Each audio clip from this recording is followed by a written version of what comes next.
Vérité des sports. Grosse frayeur à la bergerie. Elle s'est vidée du cou de ses brebis. Notre bergerie, véritable trésor hier, ne représente plus grand-chose. Elle est ouverte de partout. Les loups n'en demandaient pas mieux. Et bonjour les dégâts. Les populations désabusées, désemparées, pour un trop plein de gourmets, n'y croient plus. En vérité, vu les failles, nous osons dire que nous ne sommes pas mieux lotis. En vérité, notre pays n'est pas un grand pays de football. Nous connaissons chez nous l'émergence économique et même sociopolitique. Mais en football, notre pays est encore au rang des pays sous-cotés, différents des pays titrés. Les trophées et autres, une sélection nationale A très médiatique, mais peu convaincante à l'heure des grands duels, ne font pas d'un pays un grand pays de football. Ceux qui le sont ont eu à développer tout un système. La formation, la promotion, les infrastructures, la compétition, l'administration sportive, la médiatisation des compétitions, le suivi des athlètes, génération par génération, le profit des carrières, toute une passerelle, voire une politique sportive bien élaborée. Chez nous, rien de tout cela. Nous avions tout simplement bluffé le peuple, en premier, au grade des responsabilités, nous, les journalistes. Nous avons exercé le suivisme, tenant le sac des dirigeants que de tenir le micro et la caméra. Nous avons même perdu nos plumes. Plus d'une trentaine d'années que le championnat réservé aux jeunes n'existe plus. C'est au championnat des jeunes que notre pays a connu les Miezan Pascal, Mongueï Gueye François, Guidi Ignace, Touré Kwasi Jérôme. Après seront révélés au public les Issou Fofana, Kassi Kouadio Lucien, Ben Badi, Louis Ruffin et Haute-Lago Patrice Globo. Avant ces générations, l'école a servi de laboratoire. L'OASU, par exemple, nous a produit de bons grés, tels Mo Emmanuel, Niaouré Bernard, Pomeli, Nzi Apollinaire, Jean-Louis Boson. Voulez-vous assister aux prouesses de ces jeunes footballeurs? Allez, l'après-midi, suivre un match, lycée classique d'Abidjan opposé au lycée garçon de Bergerville. C'est comme un ASEC Stade ou Stella Africa. Ces élèves constituaient l'ossature des équipes cadettes ou juniors, les ténors de notre football. Vraiment, la bergerie s'est vidée de ses brebis. Loin de nous cette période. En deuxième, au grade des responsabilités, les dirigeants des clubs et fédéraux. Trop préoccupés par le gain, ils ont détruit le contenu si riche d'une bergerie au profit de leurs fantasmes. Les pauvres jeunes gens qui ont cru en leur carrière, malheureusement, vont se heurter à des loups en costume. Sans le vouloir, ils sont passés d'oubli à victime. Ou le cas de ce tout autre abandonné, la brebis Bogo. Sans le vouloir, un jour de grande quiétude, il est passé de victime à coupable. Le pauvre, lui qui s'en fait de l'automédication, bénéficiant d'une prescription claire d'un médecin assermenté, reconnu, exerçant à la fédération, Bogo va payer les frais d'un dangereux médecin ayant la forme d'un loup affamé. Avouons-le, notre système de football ne fonctionne pas bien. Raison pour laquelle nous disons que notre pays n'est pas un grand pays de football. Tout est à faire, pas à refaire. Comprenons-nous. Voilà la vérité. VDS, en son 1409e numéro, on est sur Radio Côte d'Ivoire. Première sur l'info et le sport. Je suis Racing Sankwasi. Vérité des sports. Hier, les éléphants massacrés au Ghana, plutôt avant cela au Niger, ils ont été massacrés également. Trop, c'est trop. Et observons ce soir une pause pour mieux comprendre le phénomène de destruction de nos éléphants sur la scène internationale. Les sélections ivoiriennes de jeunes ne représentent rien sur le marché. Elles ne pèsent pas non plus. Pas de compétition de jeunes au plan local. Zéro pointé au plan international, toute une sélection, et puis avec une sélection Zassa improvisée, on ne peut que connaître le revers. Et si on se disait la vérité ce soir, on en parle tout à l'heure. Bienvenue sur Radio Côte d'Ivoire. Je voulais saluer d'abord Noël Yapo. Bonsoir Noël. Bonsoir Rachingita. Et les Saint-Séverin et Adepo viendront tout à l'heure se joindre à vous pour débattre de ce problème intéressant qui constitue un peu l'avenir de notre football. Si rien n'est fait honnêtement, notre avenir au niveau du football serait hypothéqué. Technique Famien, André, réalisation La Paix, Inoussa et Adou. Dans la grisaille de bonnes nouvelles, la nouvelle viendra tout à l'heure. On fait de la respiration et puis on ouvre le débat. Vérité des sports. Cette bonne nouvelle, ça vient du côté de notre avant-centre. Hier de l'Ajax, aujourd'hui, il a opté pour le Dortmund, deuxième figure de proue derrière le Bayern de Munich du football allemand. Une grosse opportunité pour Sébastien Haller. Nous avons son représentant marketing d'Afrique et surtout soignant l'image de ce garçon, plusieurs joueurs, mais notamment Sébastien Haller. Issa Doumbia, bonsoir. Bonsoir, M. Rassingessan. Sébastien Haller, fait-il là une bonne affaire ou non? Très bonne affaire. Après plusieurs mois de réflexion, on pense que c'était la meilleure solution pour lui. Parce qu'aujourd'hui, le Borussia Dortmund est la deuxième force en Allemagne. Et vous avez vu aujourd'hui qu'il y a Sadio Mané qui signe au Bayern de Munich. Donc aujourd'hui, là, vous avez deux grands avant-centres africains dans les deux plus grands clubs allemands. Voilà. Une autre occasion pour ce jeune homme de gravir une autre marche dans sa carrière. C'est vrai qu'il est parti à l'Ajax, il a confirmé, mais en venant à Dortmund, il joue gros, il joue aussi son avenir, parce que là, il est dans la comparaison. Exactement. L'Ajax d'Amsterdam est un club historique en Europe. Mais aujourd'hui, le championnat allemand, il est au-dessus du championnat hollandais. Oui. Et le Borussia Dortmund a formé de grands avant-centres, de grands numéros 9. Je vais vous rappeler Haaland qui part, qui remplace aujourd'hui l'un des meilleurs numéros 9 au monde. Et avant lui, on a eu Aubameyang, on a eu Lewandowski, etc. Donc aujourd'hui, le football allemand, il est fait pour Sébastien. Par rapport à ce football qui est beaucoup offensif, vous verrez en général c'est un football où le jeu il est fait pour être de l'avant. Donc nous on pense que c'était vraiment le bon choix malgré les sollicitations de certains grands clubs. Mais aujourd'hui pour la carrière de Sébastien c'était le meilleur choix, et aussi avec la Coupe d'Afrique qui arrive, il a besoin de se retrouver dans un club lui donnera une bonne visibilité et la meilleure trajectoire pour sa carrière. Et avec l'arrivée de Mané, ça fait une bonne comparaison pour nous aujourd'hui. Vraiment. Surtout qu'à Dortmund, ça s'apparente un peu au nouveau jeu. À l'Ajax, c'est vraiment un mouvement, il serait très à l'aise. Doumbia, si vous le permettez, c'est peut-être pas une indiscrétion. Ce contrat, quand vous parlez d'opportunité, une bonne affaire, c'est estimé à combien? Non, le contrat aujourd'hui tourne autour de 35 millions d'euros.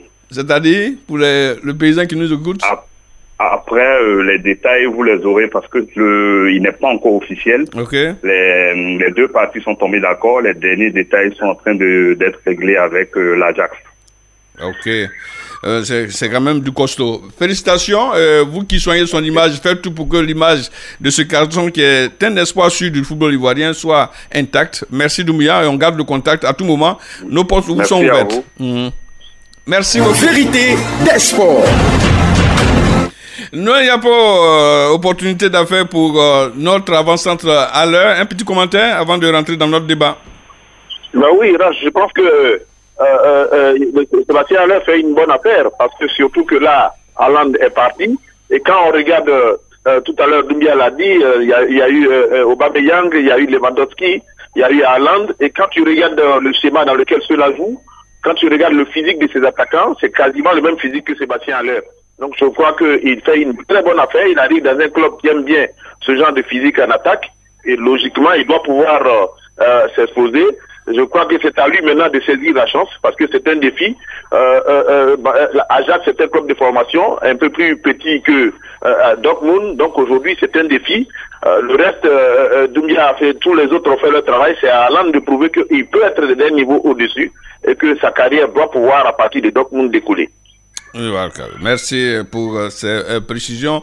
On parle de la méforme de nos éléphants, disons des éléphantaux qui ont été carrément massacrés. Et depuis 2013, date à laquelle Camara et ses garçons ont pu toucher le toit d'Afrique, plus rien à l'horizon. On a même peur, on se dit, bon, qu'est-ce qui se passe? Mais quand on fait le diagnostic, honnêtement, on a de quoi s'inquiéter parce que depuis près de 30 ans, il n'y a plus de championnat de jeunes et ça ne me personne. On est là, on regarde, on s'en va, on échoue, on revient sans faire de bilan et on continue à l'instar des équipes nationales A.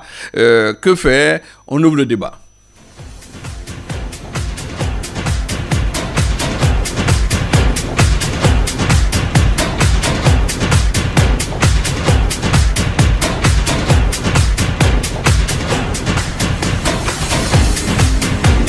Ça, Séverin nous retrouve avec plaisir. Séverin, bonsoir. Bonsoir, Rache. Ouais. Aux auditeurs. Merci. On est ensemble pour parler de cette situation, ce manque de l'organisation autour de nos sélections de jeunes. Et puis, en seconde heure, on ira à la recherche de Bobo Sylvain en difficulté. Monsieur, quel est le diagnostic que pourriez-vous faire au regard des revers en question successifs, j'allais dire, concédés par nos sélections de jeunes, à commencer par Noël Yapo? Rache, le diagnostic, il est là, que les sélections de jeunes, le football des jeunes, il ne marche quasiment pas. Depuis le départ de Walter Hamann, qui avait initié quelque chose, on a hérité de cela, mais on s'est contenté d'hériter de la formation que Walter Hamann avait mis en place pour ces jeunes-là. Aujourd'hui, le constat, il est clair, et que ce football des jeunes, il ne marche pas. Il n'y a pas deux façons de faire. Il faut penser aujourd'hui à mettre en place un plan de développement du football au niveau du sommet de l'État. Toute la Côte d'Ivoire entière a un plan national de développement. Tous les projets que vous voyez sont exécutés dans le cadre d'un plan national de développement. Je pense qu'il est grand temps de mettre en place un plan national de développement du football qui doit partir de la base. Ces jeunes-là, logiquement, il doit y avoir un championnat pour ces jeunes-là. Ils doivent pouvoir compétir. À défaut d'imposer cela aux clubs qui n'ont plus aujourd'hui, regardez la SEC, tous ces grands clubs aujourd'hui, la Ligue 1 va passer à 16 clubs, mais 16 clubs qui n'ont même pas de catégorie cadette, qui n'ont pas de catégorie junior, qui ne peuvent plus qui les entretiennent pas parce qu'il n'y a pas de compétition. Et donc, à défaut de penser à ça, il faut avoir un plan de développement du football. Ces jeunes-là, logiquement, leur premier acte de football doit se jouer dans les clubs amateurs. C'est des clubs amateurs en district et en division régionale qui devraient permettre à ces jeunes-là de pouvoir s'exécuter, de pouvoir s'exprimer, de pouvoir apprendre à prendre des coups dans le football. Malheureusement, là aussi, il y a un problème. Ces clubs amateurs sont laissés pour compte, il n'y a pas de compétition. Et donc, comment voulez-vous qu'un jeune de 16 ans puisse jouer tout de suite un championnat de Ligue 1? Logiquement, un jeune de 16 ans qui sort des centres de formation, soit dit en passant, doit pouvoir passer par les compétitions en district, en division régionale et faire ses armes pour arriver. Mais il faut, aujourd'hui, le constat, il est là. Ça ne marche pas. J'espère que la nouvelle fédération va réfléchir. Et comme le président Idriss Diallo l'a dit, il va avoir carrément un débat sur le football. Moi, je pense qu'il faut mettre en place un plan de développement du football qui part sur 10 ans. Parce que travailler avec des jeunes, c'est sur le long terme. Mais sur le long terme, on a les résultats. Ok. Jean-Cy Adampo, bonsoir. Bonsoir Roche, bonsoir à tous les auditeurs du VDN. Nous comptons sur vous pour la clarté du débat de ce soir. Vous attendez un court instant. Sans Séverin, je suis à vous. En un mot, le mal dont souffre le pauvre éléphant vient de l'inorganisation, le manque d'organisation, l'improvisation constatée sur la tête de ce pauvre petit éléphant.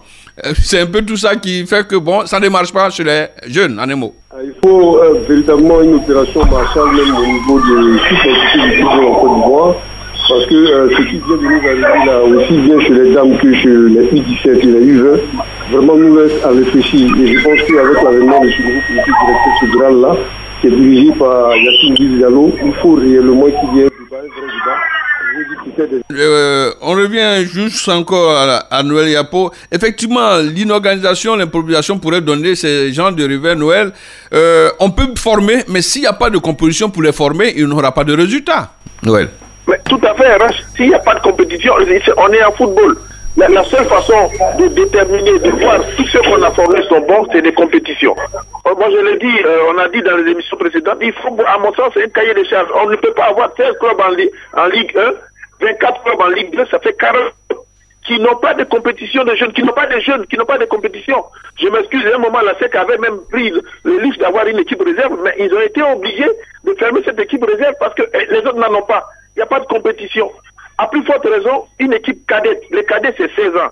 Comment, Rach, les cadets, c'est 16 ans. Comment pour qu'un jeune de 16 ans joue en senior, il faut un double surclassement. Quel risque à prendre pour aller faire jouer un jeune à ce niveau? Mais il n'y a pas de compétition de cadets. S'il n'y a pas de compétition de cadets, vous ne pouvez pas avoir de cadets. S'il n'y a pas de cadets, vous ne pouvez pas avoir de juniors. S'il n'y a pas de juniors, vous pouvez avoir des bons seniors. Mais c'est pas, il ne faut pas croire que les seniors que nous voyons là sont sortis comme ça. C'est un processus qui part depuis la base. C'est pourquoi je parle de l'organisation du football depuis le football amateur. Là où ces jeunes-là vont commencer à jouer, c'est dans les clubs amateurs. Là-bas, ce n'est pas encore le gain, c'est pour apprendre à jouer. Et malheureusement, malheureusement ou heureusement, on me dit que demain le président Issou Diabaté reçoit tous les amateurs à Yamoussoukro. C'est une bonne initiative, j'espère qu'ils auront le courage de lui dire ça. Mais ça aussi, on aura le courage de lui dire, il faut que la compétition des jeunes commence par là-bas. À défaut d'imposer des catégories jeunes aux clubs qui existent en ligue professionnelle ou en amateur, mais il faut qu'il y ait une compétition. On l'a dit tout à l'heure, avec Waterman, il y avait une compétition qui était parrainée par des structures, et ces jeunes-là jouaient pratiquement, mais on a hérité beaucoup de ces jeunes.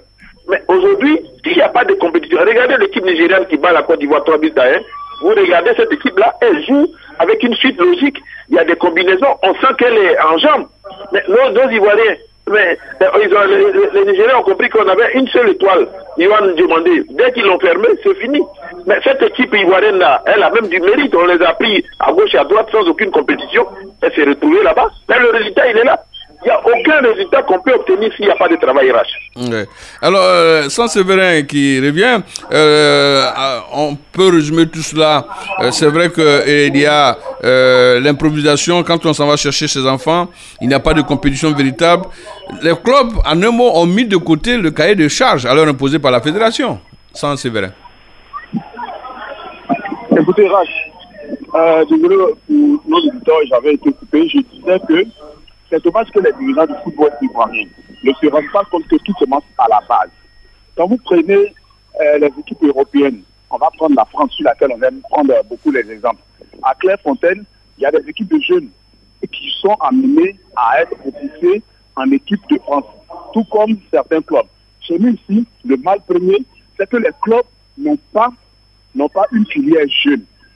Et ça, c'est vraiment dommage. Quand vous allez au Maghreb, l'Espérance de Tunis, Al-Ali, les Amalek, ils ont tous des équipes de jeunes qui se trouvent au centre de formation. Ici, le seul club qu'il y en a, c'est la SEC. Malheureusement, je ne sais pas ce qui se passe, mais pour ces compétitions de jeunes-là, la SEC ne met jamais à disposition ses pépites. Et ça, c'est un mal pour le football ivoirien.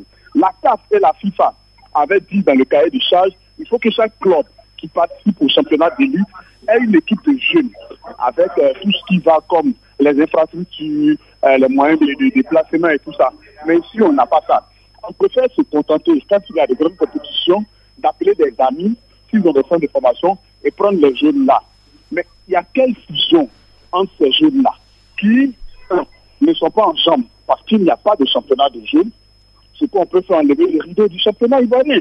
Si chaque club a une équipe de jeunes, vous voyez, et il n'y a donc pas de synergie et on va à des compétitions avec une mauvaise préparation en plus. On espère quoi? On ne peut pas avoir de bons résultats. Aujourd'hui, quand tu parles, on te ramène forcément aux élections à la fédération. Oubliez que ce mal-là ne date pas des élections à la fédération. Ça fait plus de 10 ans qu'on va avec. Comme on a gagné plus de 10 ans en 2013 et dernièrement avec Daoud Lassina en tournoi une fois les qualifications, bon, on pense que tout va pour le mieux. Non, il faut aller à la racine. Il faut former les jeunes. Quand on perd contre le Nigeria récemment, à quel poste, tout le monde accuse le gardien. Mais est-ce que quelqu'un s'est posé la question de savoir où est-ce qu'il a appris les rudiments du football? Le centre de formation où il était, est-ce qu'il y a un gardien de but chevronné qui connaît les rudiments, qui lui a appris ce qu'il faut faire quand on est à un si bas âge? Non. Voilà un peu le mal du football ivoirien. Il faut revenir à la base, il faut revenir aux fondamentaux. C'est tout ce qu'on demande à tous ceux qui dirigent le football ivoirien. Adampo, pour un complément, certainement. J'écoute. Un complément pour le débat, je vous en prie, restez à l'écoute. Un complément sur ce que vient de dire notre ami Saint-Séverin. Il faut aller à la base, réformer tout. Oui, je suis pleinement d'accord avec le regard qu'a apporté Saint-Séverin. Moi, je me dis qu'il y a une réalité, c'est que la SEC en son temps a donné la haut là, en prouvant au monde entier que tout peut partir à la base. Donc il faut véritablement qu'on rebatte à la base et permettre, obliger, je veux dire, les clubs, les différents clubs, à créer un centre de formation avec tout ce qu'on sait comme catégorie de classe d'âge. À partir de là, ça va s'imposer, n'est-ce pas, à l'instance dirigeante fédérale qui pourra nécessairement organiser un championnat dans chaque catégorie de classe d'âge. Et à partir de là, on pourra avoir les éléments de valeur nécessaires pour pouvoir défendre nos couleurs nationales sur l'échiquier du continent. Donc à partir de là, moi je pense que les débats, on a trop fait de débats, on a trop fait d'états généraux. Là, il faut aller à l'essentiel. Là, il faut aller à ce qui est évident. Et l'évident, c'est quoi? C'est vraiment imposer aux différents clubs à la base d'avoir, n'est-ce pas, des catégories de classe d'âge, de sorte que la Côte d'Ivoire soit parée à toute éventualité et ne pas subie par des improvisations et de ce qui en découle comme ce qu'on vient de constater. Donc je suis parfaitement d'accord avec Saint-Séverin. Je pense qu'il faut aller déjà à la base et imposer ça à tous les clubs des trois différentes ligues majeures que la Côte d'Ivoire a. Je veux dire la Ligue 1, la Ligue 2, la D3. Et même porter un regard aussi, je veux dire, de rigueur au niveau de la Ligue amateur. Tout ça, ça compte. Ouais. Les amateurs, les centres de formation ne jouent pas, il y a toujours problème. Alors Noël, d'où vient donc l'obligation chez nos fédéraux de toujours bâtir une sélection nationale de jeunes sachant qui n'ont pas la visibilité au plan local? Je dirais qu'il n'y a aucune obligation. C'est eux-mêmes qui se mettent la pression pour pouvoir justifier à la tutelle les moyens de sortir de l'argent. Parce qu'en partant à cette compétition-là, ils savaient pertinemment que cette équipe qu'ils amenaient n'allait absolument rien faire. Mais c'est une compétition qui permet aux autres de payer des frais d'émission. Et donc c'est pour ça qu'ils n'ont pas le courage de dire la vérité. Mais ils sont toujours rattrapés par ce courage que le peuple ivoirien découvre. Mais le peuple ivoirien découvre ça et dans la douleur de voir que son équipe nationale qui porte les maillots orange, blanc, vert a été laminée dans cette compétition UFOA, même pas en Afrique entière. UFOA, une moitié de l'UFOA où on se fait laminer comme ça. Donc c'est juste un souci que les vérités sont cachées. Ils savent, en partant, ils savaient qu'il n'y avait pas d'équipe jeune, mais ils n'ont pas eu de... C'est une affaire de sous. On doit dégager de l'argent, les gens doivent aller au Ghana, et puis faire croire des mecs, oui, on travaille, et on est dans ce sens-là. Mais heureusement qu'il y a un Dieu qui met à nu tout cet art-là pour que toute la Côte d'Ivoire puisse voir cela. Ouais, on ne veut pas mettre les choses au point, on met la charrue avant le bœuf, et puis bon, on s'en va en compétition, pourvu qu'on ait de quoi se partager. Je pense que Séverin, le peuple est en train de découvrir beaucoup de choses. Ce n'est pas une affaire d'élection, comme vous l'avez dit à M. Idriss Diallo, de prendre ce dossier brûlant et le traiter pour en faire quelque chose de propre pour l'avenir de ce football, n'est-ce pas? Séverin? Oui, Rach, je voulais faire une précision. Oui. Rappelez-vous qu'il n'y a pas longtemps, Feu Sidi Diallo a mis sur pied avec Jean-Marc Guillou le projet ces jeunes. Rappelez-vous des émules qu'a fait ce projet ces jeunes. Et ce projet avait été mis sur pied selon les dires des dirigeants de l'époque pour permettre à la FIF d'avoir un vivier. Le président Sidi Diallo n'est plus de ce monde, le projet a disparu. La FIF s'est retrouvée à payer plus de 126 millions de francs CFA à Guillou pour un travail effectué dont on ne voit pas les fruits aujourd'hui. Alors, je me demande, les anciens dirigeants. On vous écoute, hein? Quelques problèmes avec nos consultants en bout de ligne. Auria, bonsoir. Bonsoir. Pas facile à ce temps de plus de circuler. Non, même pas, c'est incroyable. 35 minutes de bouchon du palais présidentiel jusqu'à la galerie du parc. Vous ne pouvez pas imaginer à quel point j'ai vraiment les nerfs à fleur de peau. C'est incroyable. D'accord. On parle un peu de ce manque d'organisation autour de nos sélections de jeunes, même de nos jeunes en un mot. La situation est tellement préoccupante. Conséquence, le revers retentissant des jeunes en une fois, même pas en nation, au niveau continental, pardon, c'est dans la sous-région, preuve que ça ne va toujours pas. On a fait un constat, vous avez un diagnostic à faire pour nous orienter, regarder dans la même direction que vos prédécesseurs. Je pense que les propos de Saint-Séverin s'inscrivaient dans une analyse qui est, je vais dire, presque juste. Hein. Il avait déjà planté le décor. La fédération avait remarqué qu'il y avait eu un problème. Et je pense qu'il faut remonter à la non-participation, je dirais à l'avant-dernière phase finale de la Coupe du Monde, celle de 2018. En Russie, la Côte d'Ivoire n'a pas pris part à cette compétition. Je pense que tout le monde avait tiré sur la sonnette d'alarme pour dire que la fédération allait avoir un gros manque à gagner. On sait que quand la Côte d'Ivoire se qualifie pour la Coupe du Monde, c'est au minimum 4 milliards de francs CFA dans les caisses de la Fédération ivoirienne de football. Et ce manque à gagner, combiné au fait qu'il fallait toujours garantir les subventions des clubs de Ligue 1, Ligue 2 et de D3, a poussé la fédération à faire un choix. Elle a fait un choix, donc, celui de privilégier l'élite et au dépend un tout petit peu des sélections de jeunes, pour ne pas dire des compétitions jeunes. Donc, il y avait eu des projets de championnat qui avaient été initiés, ils ont changé des sponsors. Malheureusement, ils n'ont pas trouvé de partenaires qui avaient suffisamment de couverture financière pour les accompagner.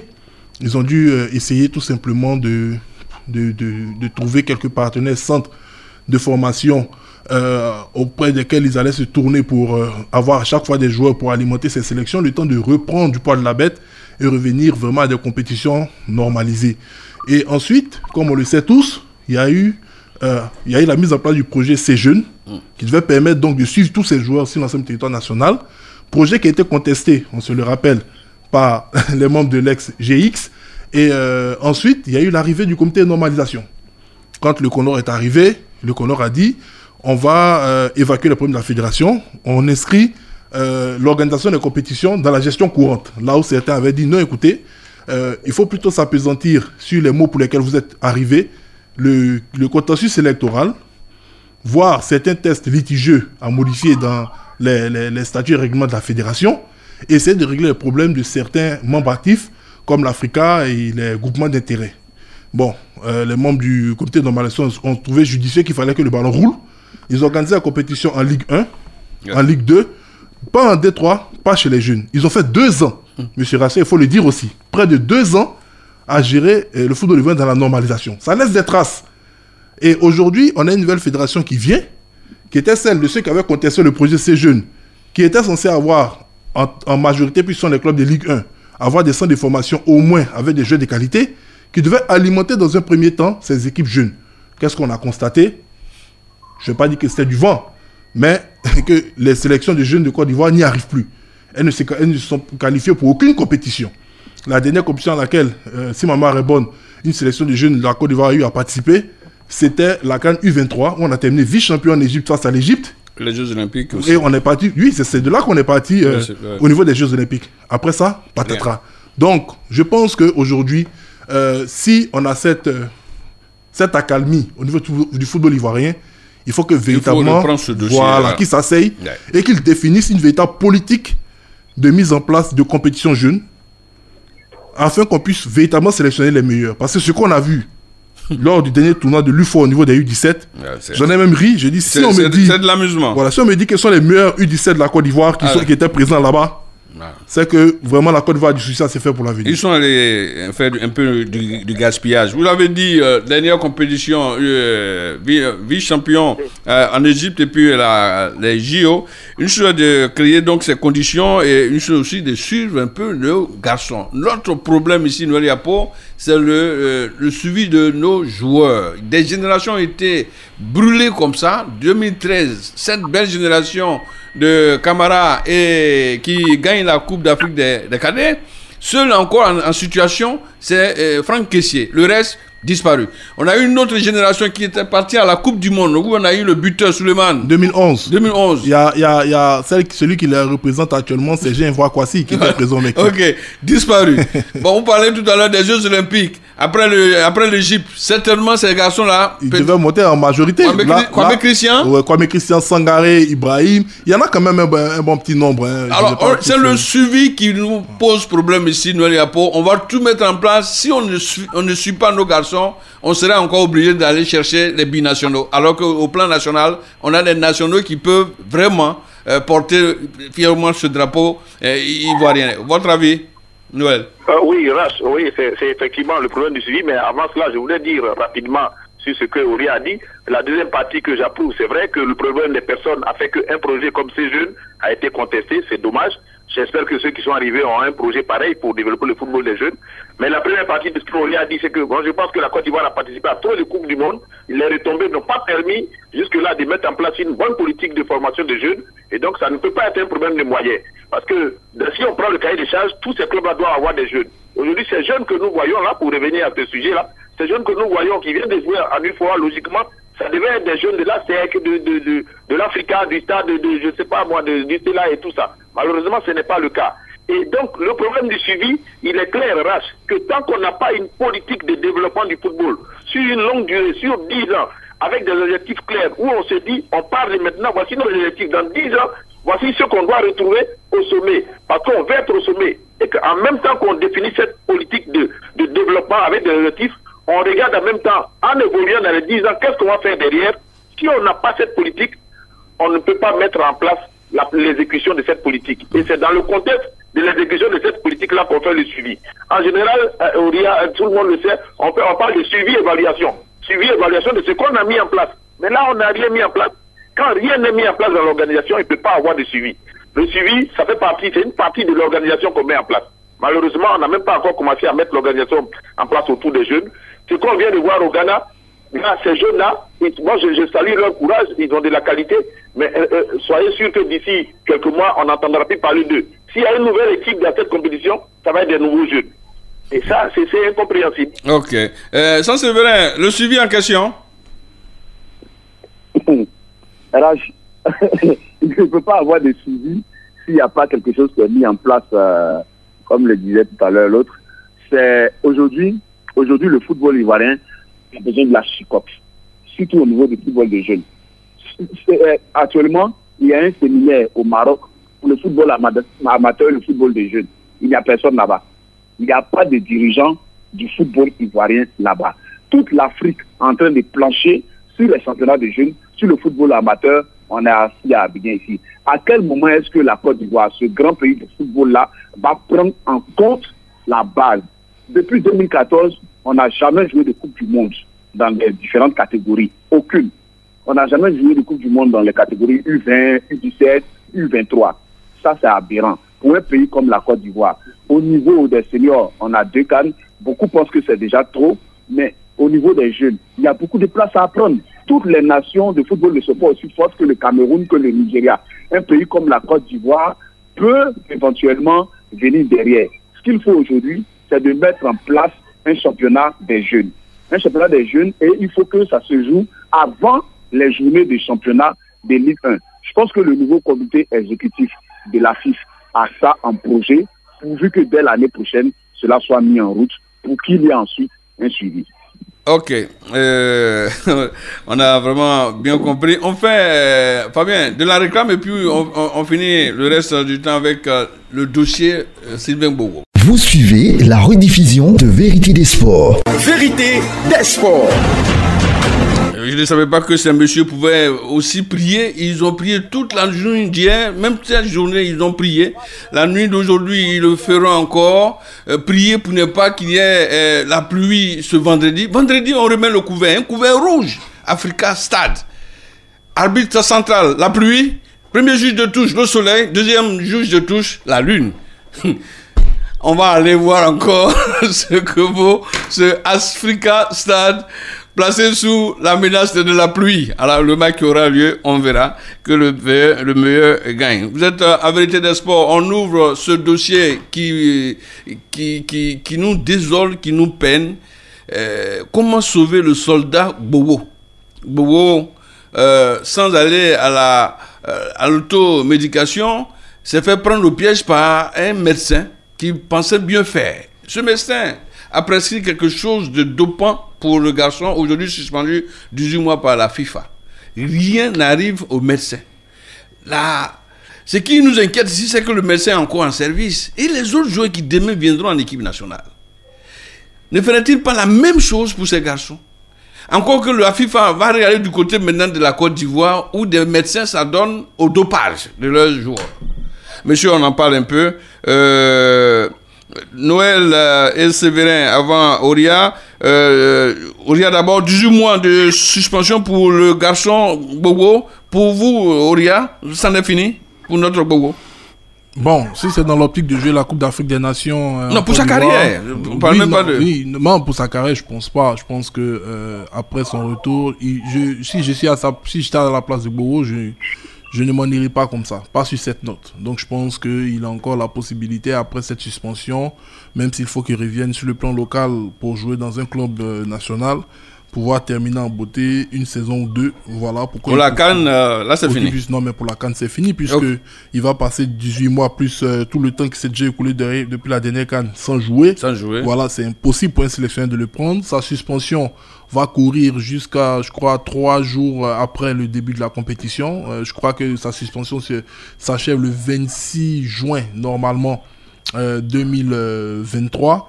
La CAN commence le 23 juin. Bon, avec la grosse pluie qu'on a eu déjà, on dit, il paraît. Bon, c'est vrai qu'en tant que consultant, on ne doit pas utiliser ce genre de terme, mais on a entendu que la Confédération est en train de réfléchir à la possibilité de ramener la CAN à Ils sont en discussion, effectivement. Donc, si même sa suspension finit le 26 juin, que la CAN est prévue en janvier 2000. Bon, pour la CAN, c'est fini. Surtout qu'il y a une carrière. Si dans les 6 derniers mois avant la compétition, il accroche un club local. Et qui montre, c'est encore...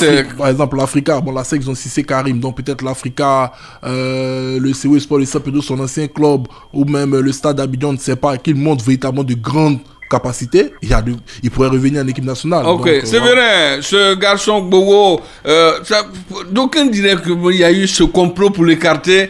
Est-ce que pour vous, il y a eu... une main obscure qui a glissé un médicament dopant à Bobo? Ah, c'est ça. Non, je ne pense pas qu'il y ait eu un complot pour écarter Bobo. Je ne pense pas qu'il y ait eu un complot pour écarter Bobo. Je pense plutôt qu'il y a deux choses. Il y a surtout l'ignorance.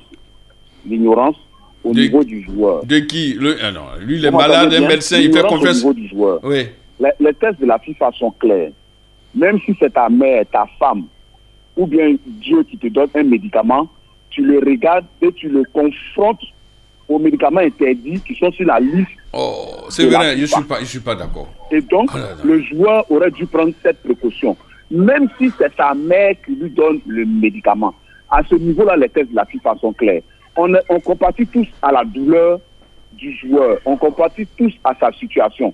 Mais il faudrait qu'on sache que c'est comme ça que ça se passe partout. Rappelez-vous du cas de Kolo Touré, qui avait pris une pommade de sa femme. Non, un comprimé amaigrissant. Il a été suspendu.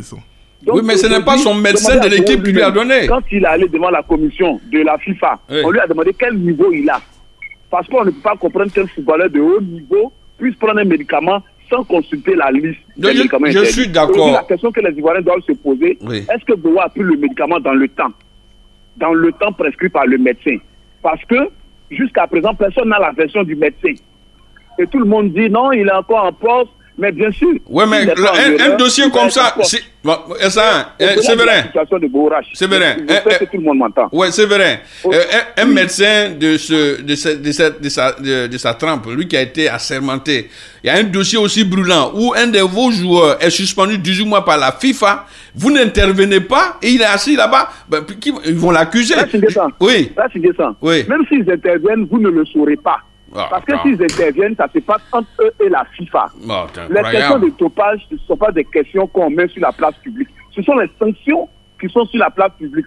Sinon, tout ce qui se passe là-bas, on ne le met pas sur la table. Rappelez-vous à la CAN, on n'aurait pas dû être même au Cameroun. Mais le comité de normalisation par Humanis l'a maintenu là-bas. Ça, la Côte d'Ivoire pouvait être suspendue. Le médecin en question, comme je le disais, jusqu'à présent, personne ne l'a entendu, personne ne l'a écouté. S'il est encore en poste, c'est parce qu'il n'est pas en faute. Demandez-vous si le joueur a pris le médicament dans le temps prescrit. Il y a ça. Deuxième chose, je vois tout le monde s'appesantir sur le cas de Bobo. Mais là, je suis décent. Dans le championnat de Côte d'Ivoire, il y a des joueurs blessés depuis 3 ans, 2 ans, 4 ans, abandonnés par les présidents de club. Pourquoi est-ce que ceux-là, personne ne s'occupe de leur cas? Et c'est le cas de Bobo qui intéresse les gens. Moi, ma vision sur ce sujet-là, non, elle est complètement différente de celle de tout le monde. D'accord. Je veux bien qu'on s'appréhende sur le cas de quelqu'un qui serait victime d'une injustice. Mais il y a beaucoup de joueurs qui sont victimes d'injustice et pas que de dopage. 10 ans, 20 ans, ils ne sont pas correctement payés. Non, il faut qu'on s'appréhente sur tout cela. Non, faut pas changer on va pas changer l'ordre du débat. Non, c'est vrai, on va pas changer. Voilà. Non. On peut faire. Écoute-moi un peu, Séverin. On va pas changer l'ordre du débat. Écoutez, les joueurs qui sont pas payés, ça n'a rien à voir avec un international qui a été pris au piège par un médecin. Mais aujourd'hui, ce que la FIF peut faire, c'est de faire appel. Si vraiment il y a eu erreur, ou alors faire appel de la décision pour que la sanction soit réduite, parce que moi je la trouve énorme. D'accord. Honnêtement. Okay. Mais bon, elle correspond au test de la FIFA. D'accord. Il faut aussi que le médecin fasse un rapport qu'ils peuvent rendre public pour que tout le monde soit situé. Parce qu'à force de cacher les choses, on a compris. Ça met beaucoup de journalistes dans des problèmes. On a compris. Et ça tombe bien, vous êtes journaliste. Faites tout pour que vous ayez ce médecin-là, parce que rien dit, c'est qu'il est coupable, parce que c'est pas à Bobo de lire les notices des médicaments. Noël Yapo. Non. Dans le test de la FIFA, c'est comme ça. Oui, mais quand vous avez...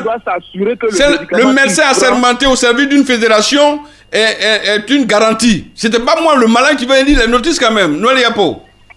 Je comprends bien la position de Saint-Séverin. J'ai écouté tout ça, mais je dis il faut faire attention. Il y a une légèreté du médecin. C'est vrai que les tests de la FIFA disent que l'athlète de haut niveau qui prend un médicament doit savoir à quoi il s'attend. Il doit connaître la liste des médicaments qui sont interdits. Mais en même temps, ces tests de la FIFA aussi régissent aussi pour les médecins sportifs. Qu'est-ce que les tests disent quand un médecin aussi prescrit un médicament à un patient? Là, on parle du cas de Gogo. Le médecin a prescrit un médicament pour que Gogo soit son œil avec. Mais écoutez, si on est dans le cadre d'un joueur à qui le médecin prescrit un médicament, que le joueur est dans l'impossibilité de lire parce que, par exemple, il a pris un coup au cours d'un match, on lui prescrit un médicament et que ce médicament tombe sous le coup du dopage, qu'est-ce qu'on fait? Parce que le joueur est en incapacité de lire et de regarder même le médicament, parce qu'il y a des coups que les joueurs prennent sur le terrain, parfois ils sont pratiquement comme dans un petit coma et on leur prescrit des médicaments. Et à ce moment-là, si ce médicament-là tombe dans le dopage, on fait quoi? En même temps que j'écoute ça, c'est vrai, je suis d'accord que peut-être Gogo a fauté, mais il faut reconnaître qu'il y a la légèreté du médecin qui a prescrit. Depuis, il ne parle pas, il faut qu'il ait le courage, lui, de pouvoir aussi parler à l'opinion nationale, parce que c'est le gardien de l'équipe nationale auquel il a prescrit un médicament qui est aujourd'hui suspendu. Et lui, il est assis tranquillement, il ne réagit pas et il ne dit rien. Il faut qu'il dise sa part de vérité pour qu'on puisse situer les choses. C'est trop facile. Il ne faut pas qu'on mélange avec le problème des joueurs qui ne sont pas payés. Ça, c'est avec des associations privées. Mais on parle des joueurs qui ont donné leur vie pour l'équipe nationale et qui aujourd'hui sont victimes d'une prescription médicale. Et le médecin ne dit rien.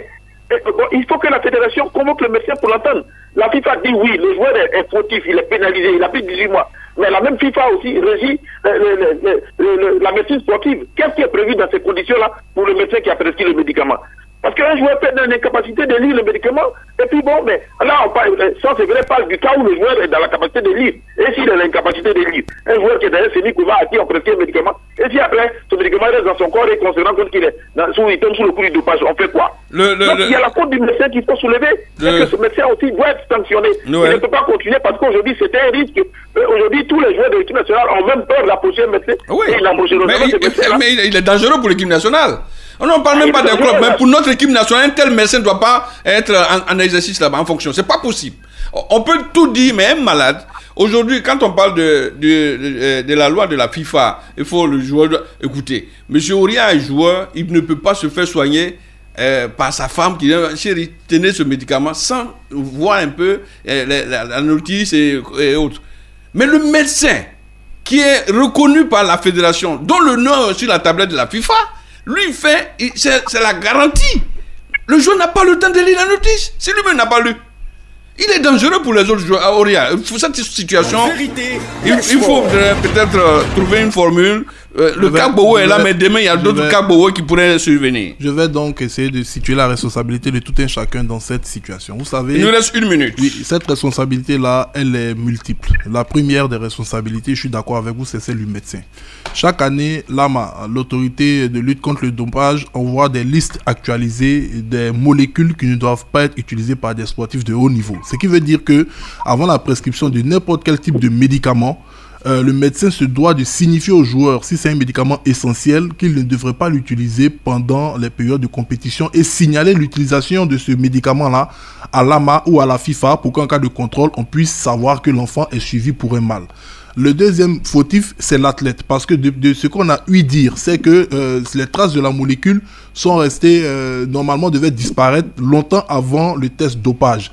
Donc, il y a un soupçon du fait que Boho ait continué le traitement au-delà de ce qui a été prescrit par le médecin. La troisième responsabilité est l'émane de la Fédération ivoirienne de football et du comité de normalisation, puisque lorsque le mail est arrivé à la fédération, je crois que Boho avait 72 heures, si ma mémoire est bonne, pour réagir. Et un mail qui est arrivé aussi urgent, c'est près de 10 jours plus tard que le joueur a eu la signification de cette notice de la part de l'AMA. Et en ce moment, il ne pouvait plus réagir pour contester à travers un échantillon B pour qui allait démontrer que la molécule n'était plus présente dans son urine et lui permettre de jouer la compétition. Donc, il y a eu un enchaînement d'événements et je dirais que c'est lié à un amateurisme incroyable qui a aujourd'hui conduit à la suspension de Boho. Et je pense que la FIFA a tenu compte de tout cet enchaînement-là. Okay. Normalement, il devait être suspendu pour 24 mois. Elle a décidé de le suspendre pour 18 mois. Donc, elle a réduit, je crois, la FIFA a eu pitié. Voilà, elle a laissé 6 mois pour qu'il puisse se relancer. Ok, sans se faire, Noël et Paul, demain, on a un gros dossier à débattre. Peut-être que vous avez une idée de la situation, encore une autre situation des arbitres, surtout des jeunes arbitres qui n'ont pas la facilité de grimper au sommet et qui, naturellement, quand ils arrivent à ce sommet-là, ils ne sont pas utilisés à bon escient. La preuve, sur le chiquier, sur le marché international, aucun arbitre véritable, une figure. Aujourd'hui, on est à même de vous dire que si rien n'est fait d'ici là, on pourrait avoir une CAN en Côte d'Ivoire sans un trio arbitral ivoirien. Donc c'est une situation très préoccupante. Une mise à bouche rapidement, Séverin, ce dossier. Rach, ce dossier, vous faites bien de le mentionner parce que aujourd'hui, depuis, je vais dire, sur les 5 dernières années, la seule arbitre ivoirienne qui va aller arbitrer une Coupe d'Afrique des Nations, c'est Zomadri, pour la CAN féminine qui aura lieu dans quelques mois. Donc ça, c'est vraiment un problème. Depuis Tour Madiel, depuis Yoyo Somifolo au mondial, on n'a pas eu d'arbitre à un haut niveau. Mais cela aussi dépend de certaines situations qui ont eu lieu ici. Rappelez-vous de la suspension de Dembélé Denis pour une histoire de corruption présumée. Tout ça a joué sur l'image de la Côte d'Ivoire. Avec les histoires des arbitres au tribunal civil et tout ça, ça n'a pas arrangé l'arbitrage ivoirien. Je pense qu'il faut revoir ça à ce niveau parce que la CAN à domicile doit se faire avec le plus d'arbitres ivoiriens possible. D'accord, je vous signale que ces arbitres n'ont aucune licence, n'ont aucune assurance. C'est une situation très préoccupante. Nous on se retrouve demain pour ce gros dossier en plateau. Que Dieu bénisse la Côte d'Ivoire sous la menace de la pluie.